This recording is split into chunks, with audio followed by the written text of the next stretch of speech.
আমরা এখন অনুপাতটি সমাধান করব। 8/36 সমান 10/n। আমাদের বের করতে হবে n এর মান কত, এবং এটি করার সবচেয়ে সহজ উপায় হলো সমীকরণের দুপক্ষকে উভয় হর দিয়ে গুণ দেই। আমরা যদি উভয় দিকে n দিয়ে গুণ দেই, n দিয়ে গুণ দিলে আমরা কি পাবো? আমরা প্রথমে n দিয়ে গুণ দেই। এটা করার উদ্দেশ্য হলো হরের এই n, হরের এই n, লবের এই n এর সাথে কাটাকাটি করা। লবের এই n সমান হলো n/1।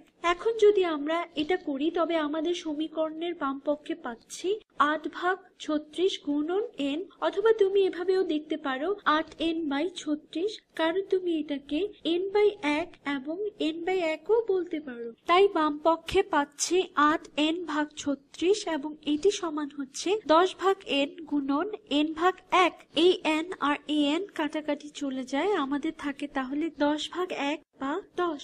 এখন 36কে হর থেকে সরিয়ে নেওয়ার জন্য দুই দিকে 36 দিয়ে গুণ করতে পারি। আমরা দুই দিকে 36 দিয়ে গুণ দিই। তুমি এভাবেও চিন্তা করতে পারো 36/1 দিয়ে গুণ দিচ্ছ, কারণ দুটা একই কথা বোঝায়।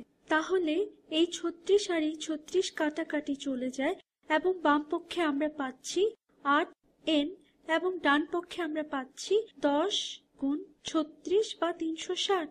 এখন n এর জন্য সমাধান করতে আমরা দুপক্ষকে 8 দিয়ে ভাগ দিতে পারি। তুমি যদি এই পক্ষকে 8 দিয়ে ভাগ দাও এবং এই দিকেও 8 দিয়ে ভাগ দাও, তবে এই 8 কাটাকাটি চলে যায় এবং আমাদের থাকছে n সমান 360/8। এখন আমরা বের করব এটি সমান আসলে কত। এখন 8কে 360 দিয়ে ভাগ দেই। 8 360 এর মধ্যে যায়, আর 3 এর মধ্যে একবারও যায় না, তবে 36 এর মধ্যে 4 বার যায়। 8 গুণন 4 সমান 32, 6 বিয়োগ 2 সমান 4, 3 বিয়োগ 3 0। এখন 360 এর শূন্যকে নিচে নামাই।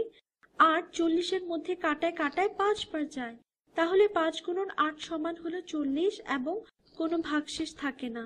তাই n সমান 360/8, যেটা সমান হলো 45।